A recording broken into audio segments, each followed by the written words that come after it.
Hello and welcome to BYJU'S IAS. Let's get started with the analysis of today's The Hindu newspaper, beginning with a very important news on page number 1 of the Delhi edition of The Hindu, which is very important for your GS paper 3. There was a 9-hour meeting between the Finance Ministry and the Reserve Bank of India. And it appears that the tension between the central government and the central bank may have diffused for some time. Now, what is the controversy? We have seen that for quite some time there was a tussle, there was confrontation between the central bank and the central government. One of the most important sticking point in this confrontation was that central government was asking the RBI to part away with some of the RBI's reserves. That means central government wanted RBI to transfer some of the reserves of RBI to the central government. But the RBI was not agreeing to this mechanism, and ultimately there was a talk that for the first time Section 7 of the RBI Act might be invoked by the central government and directive can be issued to the central bank, which is binding on the central bank.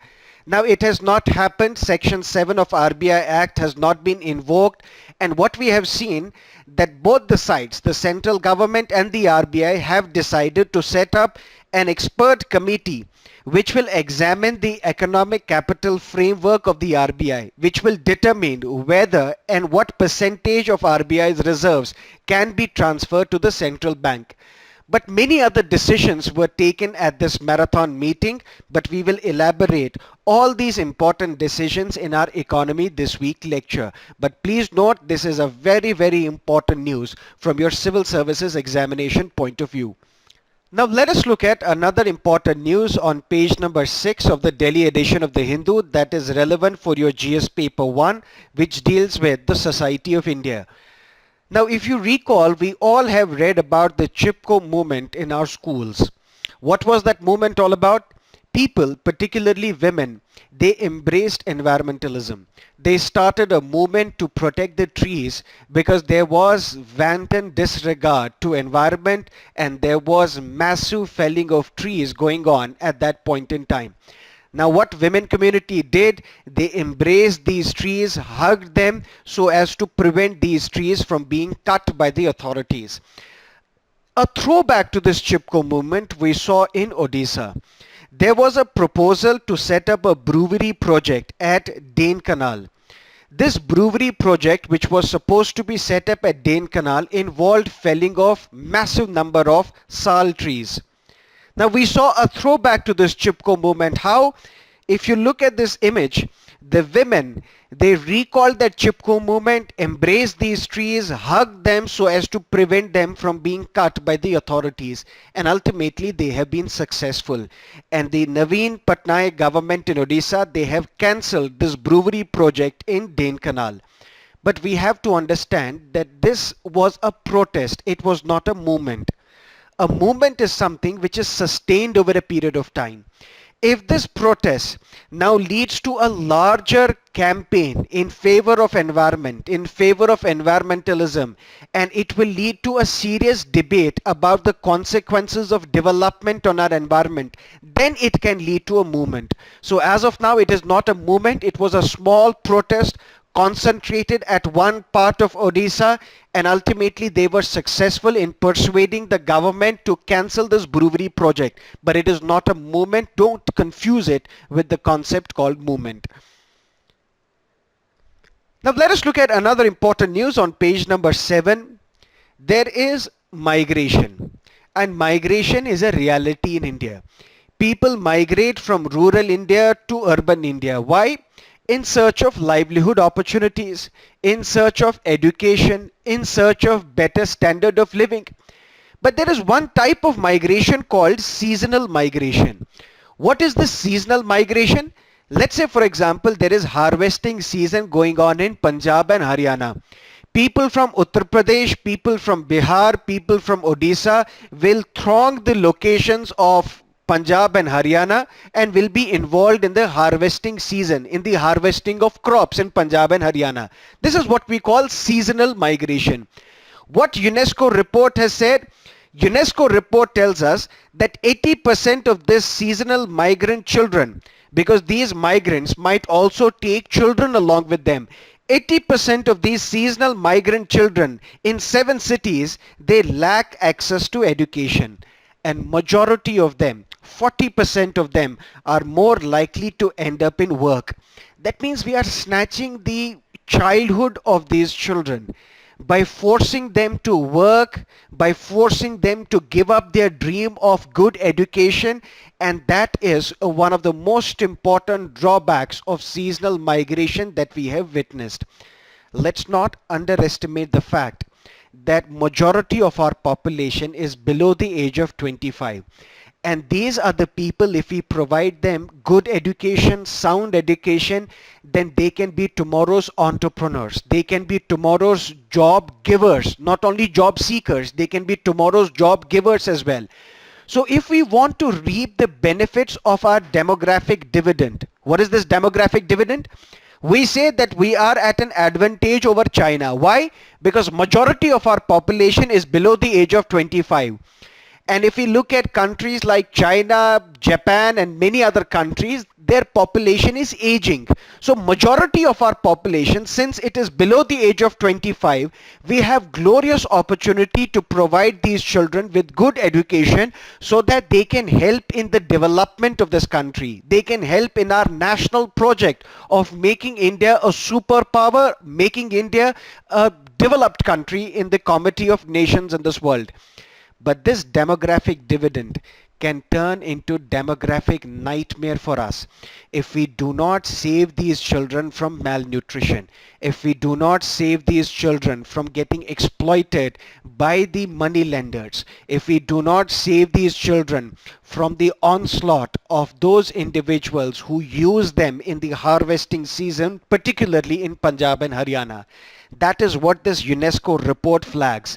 UNESCO report tells us that majority of these seasonal migrant children, they lack access to education. And if they lack access to education, where are they going to end up? They will end up doing the same jobs, same working conditions that their fathers and mothers have been employed for. That is something which is very, very scary. But if we look at some other states, there is a silver lining in states such as Gujarat, Maharashtra, Odisha, as well as in Tamil Nadu. Migrant children who come from different parts of the country to Gujarat, for example, the Gujarat government has introduced seasonal boarding schools to provide education to migrant children. Similarly, in Tamil Nadu, textbooks are provided in other languages apart from Tamil to these migrant children. In Odisha, for example, there are seasonal NGOs which are run by non-governmental organizations, and they take into account the educational requirements of these migrant children.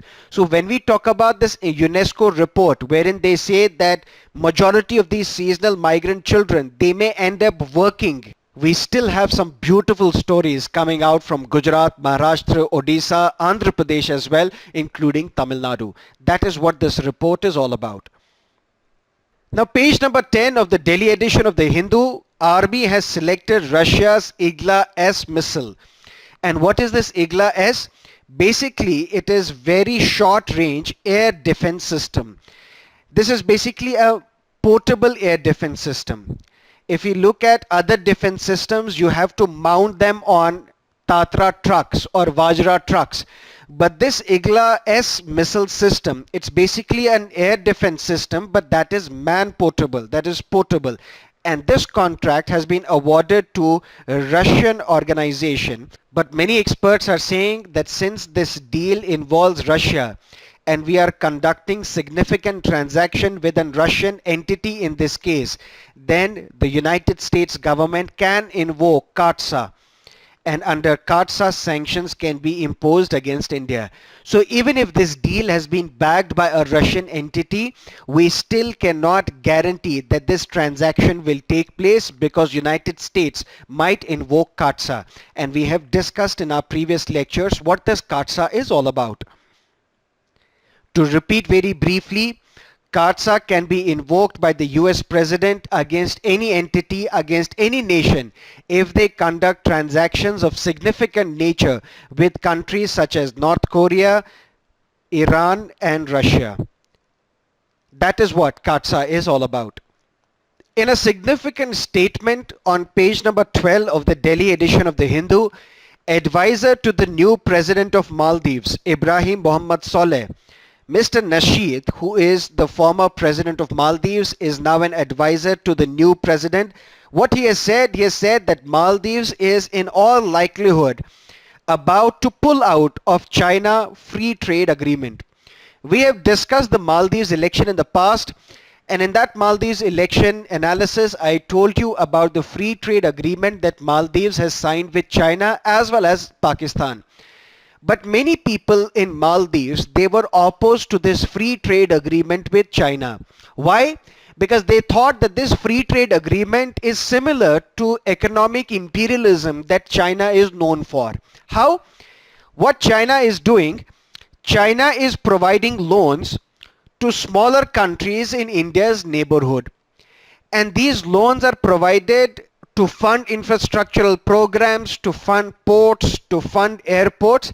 And ultimately, when these smaller countries are unable to pay the interest or unable to repay these loans, ultimately China then bargains with these smaller countries, and China then uses these small countries to expand its influence and also set up a front against India, so that these smaller countries can tomorrow become bases from which attacks can be piled against India and many other countries in our neighborhood. For example, China is not having good relations with South Korea. China is not having good relations with Japan. So what China is doing, China is using its economic clout and funding the infrastructural projects in the neighborhood. And when these smaller countries are unable to repay these loans or repay these interest on these loans, then ultimately negotiations take place, and then these smaller countries can be used as fronts, as bases against the adversaries of China, for example, South Korea, Japan and India. Now, in a significant statement, what the advisor to the president has said, that we will pull out of the China free trade agreement because there is a huge trade deficit between Maldives and China. Maldives is importing more from China, and China is not, on the other hand, importing from Maldives. So this huge trade deficit has to be curbed, and that is why we have to pull out from free trade agreement with China. But whether it will happen or not, we don't know. But this statement reflects that the new government in Maldives is not going to follow the previous government of Abdullah Yamin, where Abdullah Yamin's government was getting more and more closer to the Chinese establishment, even at the expense of its relationship, friendship with India.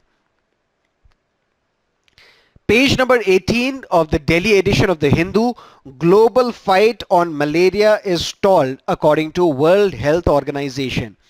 World Health Organization said that we have witnessed more cases of malaria in 2017 than we witnessed in 2016.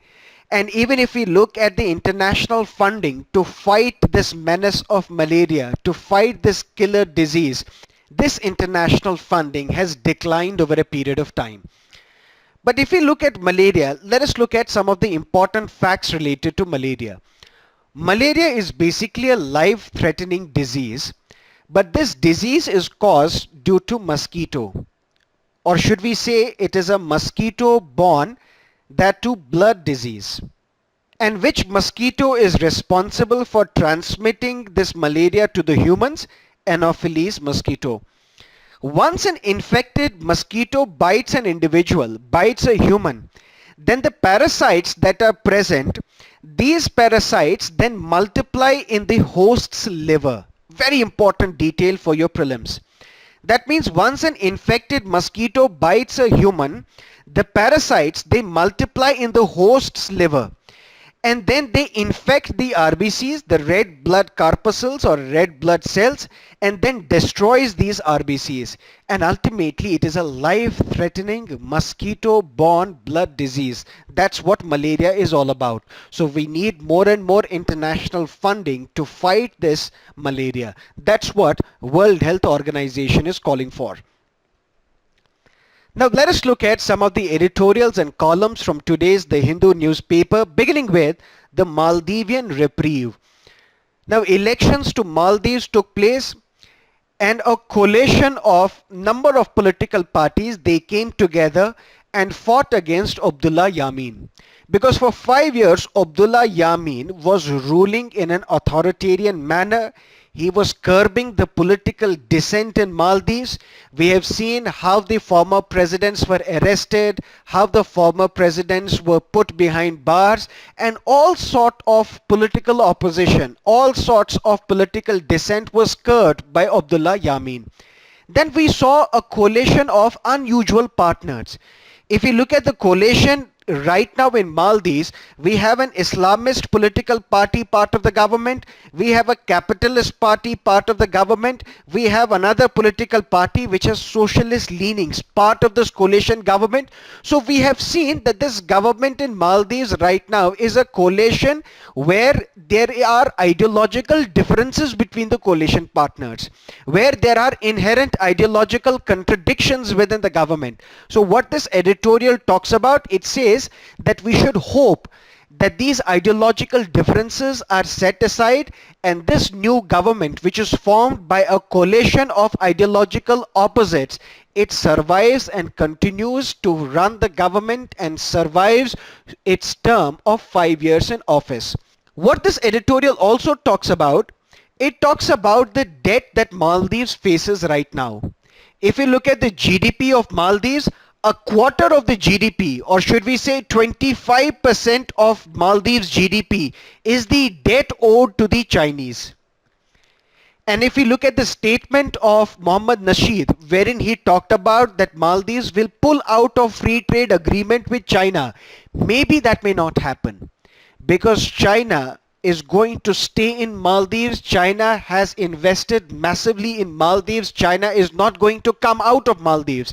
But what this editorial talks about, this editorial talks about that the new government has to be very cautious, and at the same time it has to be professional, and it has to take care of the debt that Maldives has. This Ibrahim Saleh government must hit the ground running and stabilize the economy of Maldives. That is what this editorial is all about. And we also need to understand that Indian Prime Minister Mr. Modi was present at the swearing-in ceremony of Ibrahim Saleh, and he was treated with much dignity and much respect at the swearing-in ceremony. That speaks volumes about what is going to be the significance of India-Maldives relationship going forward during the presidentship of Ibrahim Saleh. Now let's look at another editorial, Quota Math. What we have witnessed, the Maharashtra cabinet has decided to provide reservation to Maratha community, and this reservation will be provided in both educational institutions as well as in government employment opportunities, government jobs, public sector jobs. Although no law has been passed as of now, but the law will have to be passed, and then this cabinet decision will be put into practice. The Chief Minister of Maharashtra, Mr. Devendra Fadnavis, has justified and defended this decision of providing quota to Maratha community on the ground that it has been recommended by State Backward Class Commission. But what Mr. Fadnavis has done, Mr. Fadnavis has provided quota to Marathas under a new category, under a separate category called socially and educationally backward class category. That means Maratha community will not be clubbed with OBCs, other backward classes. But then there is an interesting catch here. OBCs are provided reservation, SCs, STs are provided reservation. Now we have a separate class altogether, socially and educationally backward class category, to which Marathas will now belong. If we look at the percentage of reservation to all these communities put together, it exceeds 50% ceiling provided by the Supreme Court. Supreme Court in the Mandal case way back in early 90s said that reservation is possible. So reservation for SCs, STs, OBCs is constitutional, but at no point in time can this reservation percentage exceed 50%. And if Marathas are provided with reservation, and this reservation will then exceed the ceiling imposed by the Supreme Court, then in all likelihood this will be challenged in the judiciary, and judiciary will strike down this reservation to Maratha community. What this editorial also talks about, it talks about that this reservation opportunity has been provided to Marathas not because Marathas are socially and educationally backward, but because of politics. In no way can Marathas, also Jats, also Patels, in no way can these communities be declared as socially and educationally backward because they are not socially stigmatized. In fact, Maratha community is perhaps the only caste in this country who are in majority or who are more than 33% in almost all the constituencies in Maharashtra. So how are they educationally backward? How are they socially backward? In fact, Jats, Patels and Marathas, they belong to a category called dominant caste. They are dominant in all the states where they are present. So they are not socially backward, they are not educationally backward. So only ground on which you can justify reservation to these communities is on political grounds. So that is what we call vote bank politics. We have to understand that the previous Congress government in Maharashtra also provided reservation for Maratha community. But this Maratha reservation was struck down by the Maharashtra High Court, wherein the High Court said that this reservation to Maratha community is unconstitutional. You also need to understand that our constitution recognizes only two kinds of backwardness: social backwardness and educational backwardness. Economic backwardness is not the ground to provide a reservation in this country, to provide affirmative action policy in this country. So this editorial talks about that this reservation has been provided to Maratha community purely on the grounds of vote bank politics, purely for political reasons. And this editorial says that instead of providing reservation to Marathas, what the state government should do, they should look at the agrarian crisis. They should look at the farmers committing suicides in different parts of the state. They should try and solve this agrarian and farmer crisis. They should try and solve the employment opportunities which is affecting not only Marathas but all the caste and class groups in different parts of this country. That is what this editorial talks about. Now let us look at a very important column on page number 8 of the Delhi edition of the Hindu, criteria for the courts. Now we know how judges are appointed in this country. Basically, judges are appointed by the president, but president has to appoint only those judges which are recommended by the collegium. Collegium consisting up of Supreme Court Chief Justice of India and 4 senior judges of the Supreme Court. But this was not how the judges were to be appointed. This was not how Constitution recommended appointment of judges to Supreme Court and High Court. If we look at the original Constitution as it stood on 26 January 1950, Constitution said that judges to the High Court and Supreme Court shall be appointed by the President. But how will President appoint judges to the High Court and Supreme Court? President will appoint these judges after consultation with such of the judges of the High Court and Supreme Court as he may deem necessary. That means President could have consulted anybody, and after consultation with such judges of the High Court and the Supreme Court, President would have appointed members to High Court and Supreme Court. But this process changed in 1993. In 1993, the Supreme Court, what it did, it snatched this power from the President and gave this power to Supreme Court itself, to this collegium. And for the first time, India became the only country in this world where judges are appointed by themselves. So what this collegium will now do, this collegium will recommend names to the President, and President has no other option but to appoint these individuals. President can, yes, send the name back for reconsideration, but only once. If the same name is recommended by the collegium again, President has no other option but to appoint that individual.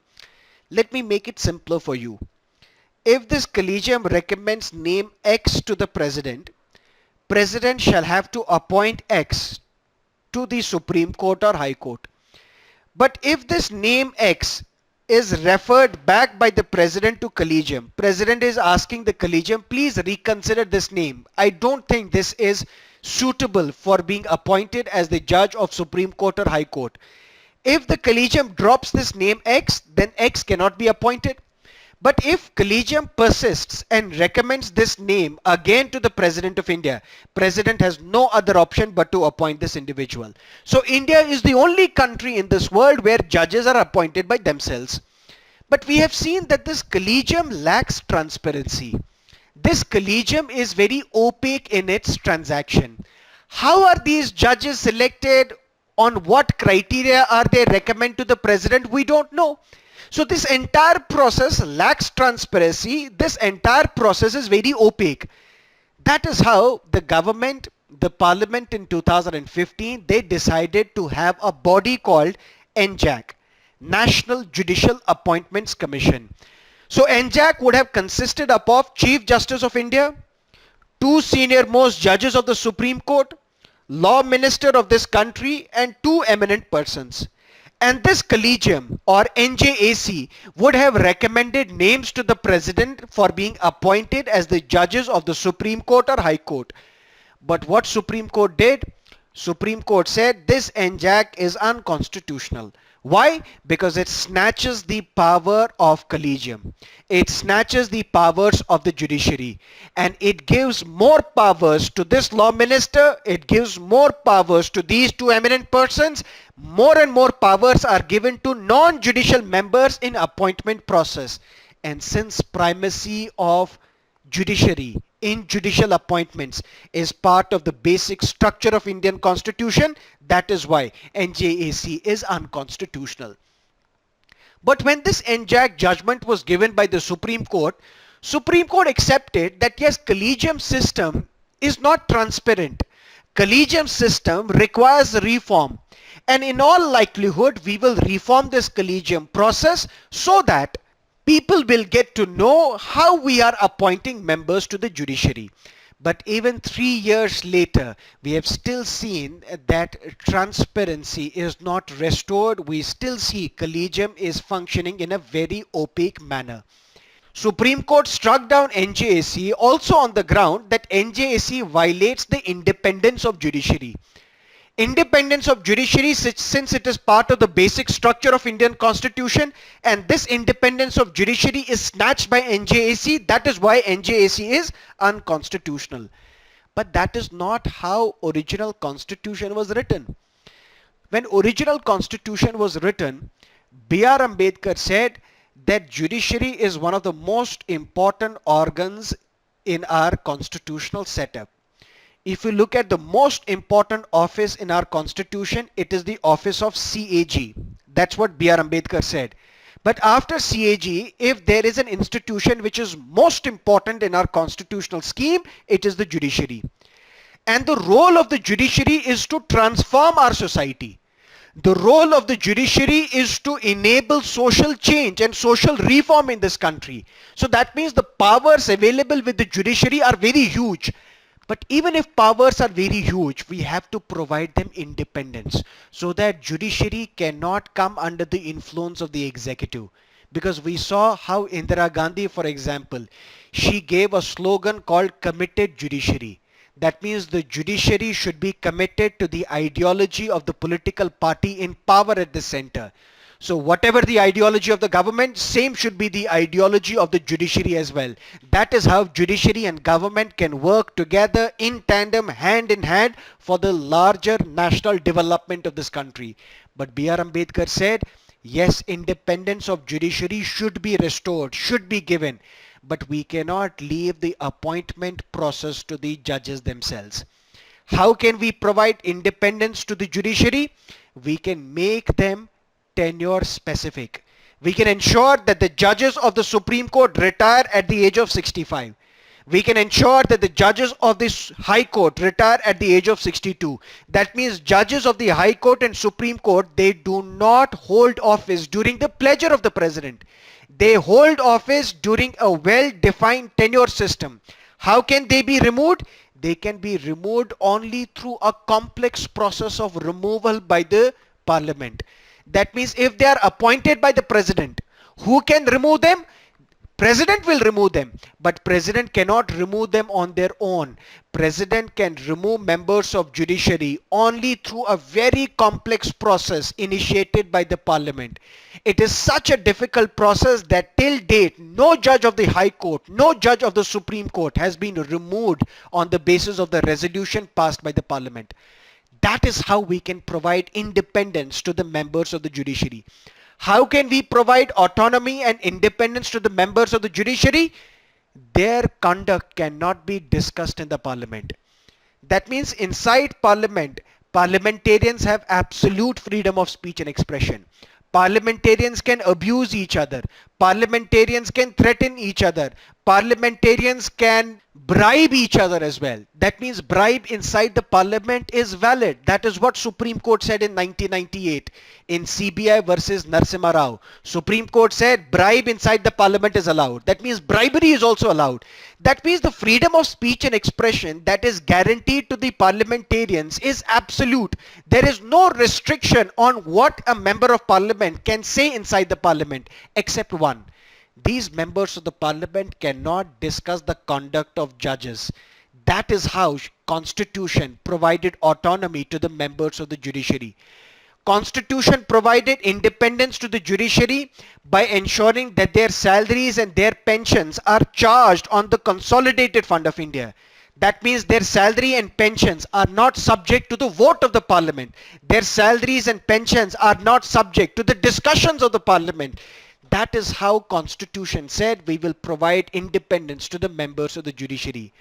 But was NJAC snatching these features from the members of the judiciary? No. NJAC was not snatching the manner in which members of the judiciary can be removed from their offices. NJAC did not snatch the privileges of the judiciary. NJAC did not say that from now onwards their salaries cannot be charged on Consolidated Fund of India. All NJAC did, it snatched the power of the judiciary in appointment process, because ultimately it was not the role of the judiciary, it was not the power of the judiciary to appoint members to the judiciary. That was originally given to the executive. And why was it given to the executive? Because of theory of separation of powers. In theory of separation of powers, we also have a doctrine called checks and balances. How can three organs of the state keep a check on each other? That is what has to be ensured. And this separation of powers is also part of the basic structure of Indian Constitution. Judiciary will keep a check on executive. Judiciary will keep a check on legislature. Legislature will keep a check on the executive through discussions, debates, question hours, 0 hours, so on and so forth. And how judiciary will be kept under check? Judiciary will be kept under check by executive as well as by legislature. How? Through appointment and removal process. That means executive will appoint members to the judiciary. Legislature will have the power to recommend to the president to remove a member of the judiciary. It is through this appointment and removal process that judiciary is to be kept under check under the larger concept of doctrine of checks and balances. That is what original constitution talked about. But this checks and balances was snatched by the judiciary, and today the members of the judiciary are appointed by themselves. And such is the complex process of their removal that till date no judge of the Supreme Court or High Court has ever been removed on the basis of the resolution passed by the Parliament. And what this column talks about, it talks about what are the criteria that we have to keep in mind while appointing members to the judiciary. For example, recently 4 judges were appointed to the Supreme Court. Do we know on what grounds these 4 judges were declared appointed to the Supreme Court? We don't know. For example, there is an individual called J.B. Pardiwala. J.B. Pardiwala, the judge of the Gujarat High Court. He said that there are 2 problems facing this country. One is corruption, the other is reservation. First, we may agree that yes, corruption is a problem in this country, but reservation is not a problem. Reservation is part of social justice. Social justice is part of the basic structure of Indian Constitution. How can a judge of the High Court, who has to defend our Constitution, who has to safeguard our Constitution, who is the guardian of our Constitution, how can he say that reservation is against the nation? How can he say that social justice should not be taken into account? That means the constitutional philosophy of the members are not checked, are not judged before they are appointed to the judiciary. That means JB Pardiwala, if we would have ascertained his constitutional philosophy and if he would have said that reservation is a problem in this country, then this person was not fit enough to be appointed to the member of the judiciary, because his constitutional philosophy goes against the very grain of our constitutional scheme. And that is why JB Pardiwala should have never been appointed. So since collegium system recommended Mr. Pardiwala, since collegium system works in an opaque, in a non-transparent manner, we still see that problems will persist and individuals such as JB Pardiwala will continue to be appointed to the judiciary. And Mr. Suhrit Parthasarthi talks about that we should have a new body which should appoint members to the judiciary, and this new body should favor transparency, should shed opacity while appointing members to the judiciary, but at the same time this new body should be independent of the executive, so that executive cannot and should not influence the judiciary. That is what Suhrit Parthasarthi talks about. Now let's look at another important column on page number 9. A gender curriculum. A Me Too movement was launched in this country. It began when Bollywood actor Tanushri Datta leveled allegations against another Bollywood actor, Nana Patekar. And from then onwards, we saw many women came out of their sexual harassment stories. Many women outed and shamed and named their oppressors, the perpetrators of the crimes.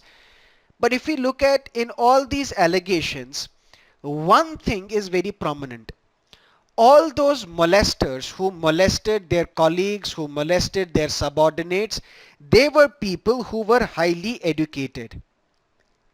That speaks volumes about the kind of education system that we have in our country. That means one way when people would ask, what is the panacea to all the problems that we face as a society? What is the single solution through which we can solve all the ills of our country? Quite often we say that the only solution is education. That means if education is provided to the people of this country, to the citizens of this country, we will solve the problems of corruption, illiteracy, dacoity, crime, so on and so forth. But if we look at this Me Too movement, one thing that comes prominent is that these people who have been named and shamed, they are highly educated. That speaks about the educational system of this country, which is flawed. If we look at our educational system, it only focuses on job creation. That means we measure successful educational system from its non-successful model is whether this educational system is providing livelihood opportunities, employment opportunities to people or not. We don't focus on the real concept of education. Real concept of education is what Swami Vivekananda talked about. An overall development of mind, body and soul. Real education should enable citizens to make a distinction between what is good, what is bad. Real education should make citizens differentiate between oppression and empathy. Real education should focus on so that citizens can become informed, and citizens should be in a position to treat all individuals equally without any bias, without any favor, regardless of their age, religion, caste, creed, color, sex, so on and so forth. That is what is the real objective of education. Real objective of education is not that after you are provided with a degree, then you can enter into the job market. That is not what education is all about. And that is why our education system has failed, and it is the failure of this education system that we see violence against women is continuing in this country. And what Miss Anushna Jha talks about, she talks about that we should have a gender curriculum. a gender curriculum where people should be taught, people should be educated, school children should be educated. What is the difference between good touch and the bad touch? This column says that there must be efforts to incorporate a gender curriculum in all the schools and colleges, establish anti-sexual harassment cells in our schools, organize regular awareness programs so that people are made aware about what is consent, so that people are made aware about what is the difference between good touch and the bad touch. For example, Delhi Police launched a very successful program called Operation Nirbhik, where awareness campaigns were launched by the police so that the women community are made aware about the laws related to sexual harassment, about how can you define sexual harassment, about how can you make people aware whether sexual harassment was done or not. And after the success of this Operation Nirbhik, the author says that this operation should continue in different parts of this country so that sexual harassment can be taken care of through an empowered classroom. And how can we empower a classroom? By having a gender curriculum. So this Me Too movement calls for a different kind of learning. That's what this column talks about. Now let's look at another column on page number 9, a 21st century revolution. Swachh Bharat Abhiyan is one of the most beautiful programs of the current government. What is the objective, primary objective of Swachh Bharat Abhiyan? To make India clean, to make India open defecation free. And how can we make India open defecation free? By building toilets. But that should not be the end of the story. We have to ensure that people use these toilets. We also have to ensure that the waste which is produced out of these toilets, how do we treat them? Because most often than not, what happens, if I'm using a toilet, then this septic tank to which the waste from this toilet goes, this septic tank needs to be cleaned as well. Then what we do, we have private operators who clean these septic tanks, but then the waste is thrown in the open. When this waste is thrown out in the open, then we are further encountered with this waste. How? Children, they play with this dirt, because in many places children play amidst these feces in the open, and then they contract diseases. When they contract diseases, it leads to malnutrition, it leads to stunting. So what is the solution? One solution that is recommended by the author here is to have multi-user reinvented toilets. And this is how a multi-user reinvented toilets look like. Let me give you a brief example of how this works. Let's say, for example, this is the toilet and you are using a commode. There you are answering the nature's call, and then you also use water to flush the dirt. But then what happens? This entire product should be treated in such a manner that the water that you use is converted into a clear water, so that this clear water can be used for industries, so that this clear water is used for irrigation, so that this clear water is used for construction activities. And what happens to the feces? What happens to the poop? This poop is treated in such a manner that nothing comes out of it except either ash or pellets. And this ash and pellets can be used as fertilizers in our agriculture as well. This is how innovation and technology can enable sustained Swachh Bharat Abhiyan in this country, and can enable that the goal of Swachh Bharat Abhiyan, which is to make India open defecation free, at the same time make India clean and healthy, that is realized through innovation and technology. That is what this column is all about. Now let us look at some of the prelims based questions. Match the following. Rosso boron export, which recently yesterday bagged the contract to supply man-portable defense system that we talked about, IGLAS, it's from Russia. Saab, Sweden. MBDA, France. So match the following. A is the correct answer. Consider the following air bases. Aini Air Base, Tajikistan, correct. Farkhor Air Base, Kazakhstan, no. This Farkhor Air Base is also in Tajikistan. So A only is the correct answer. Previous year's prelims based question 2015. Directive principles. These principles spell out socio-economic democracy in the country. Yes. Because for the establishment of political democracy, we have fundamental rights. For the establishment of social and economic democracy, we have directive principles. These provisions that are contained in these principles are not enforceable in any court of law. This is also correct. Both these statements are correct. Because directive principles are like blank check given by the constitution to the state. These directive principles can be implemented only at the discretion of the parliament. Only if the state wants to implement these directive principles can these directive principles be implemented. You cannot approach the judiciary, you cannot approach the Supreme Court and tell the Supreme Court that Uniform Civil Code, which is a directive principle, has not been implemented, because these directive principles are not enforceable in a court of law. Nevertheless, Article 37 of Indian Constitution says, although these directive principles are not enforceable in a court of law, but these directive principles are fundamental for the governance of the country, and it is the duty of the state to implement these directive principles. Let's look at a mains-based question. Answer should be in less than 250 words. Beyond building toilets, India needs to make sure they are usable and their waste is properly treated. Comment. Nationally, this is how the answer should look like. We generate a staggering 38,000 million liters a day sewage. Existing treatment capacity can only treat 12,000 million liters a day. But this treatment facility is available only in metropolitan cities.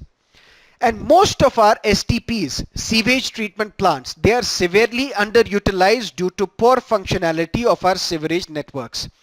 On top of which, there are no systems in place to safely dispose the bulk of the solid waste, which is the byproduct of these STPs. Nearly 80% of this sludge, and what is this sludge? Human excreta and water mixture, because ultimately this sludge has the disease carrying capacity as well. Nearly 80% of this sludge remains untreated and is dumped into drains, lakes or rivers, thus posing a serious threat to the ecosystem.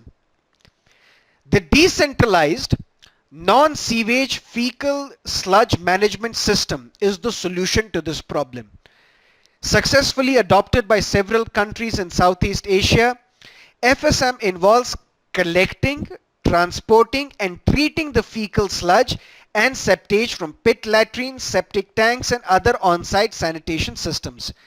But currently what happens, as I told you in the past, currently the waste is collected by private operators who empty the sludge, how? Using vacuum trucks and dump in the nearest open space. When you dump it in the nearest open space, it gives way to infection since untreated sludge comes back into human contact either through soil or through untreated contaminated water. That is why FSM, which is this fecal sludge management, it requires all stakeholders to collaborate closely. The government needs to continuously provide technical assistance for managing sludge and also rope in citizens towards achieving this objective. With appropriate training, sanitation workers can be empowered to own and run this FSM business, much like the producer cooperatives of the agriculture sector. In the last 25 years, that is how the conclusion should be. 28.3 million toilets were constructed as per the records of Swachh Bharat mission. We still need to build 84.7 million toilets and ensure that the existing toilets are in usable condition to make India open defecation free. Besides governmental support and campaigns for bringing in behavioral changes in communities, more complex issues such as access, support and sustenance of the toilets have to be firmly addressed. Responsibility does not end with building more and more toilet rooms. Rather, we are also tasked to develop an access and upkeep plan for safe toilets for all. That is it from our newspaper analysis today. If you're liking our initiatives, don't forget to like, comment and subscribe. That is it for now. Have a great day.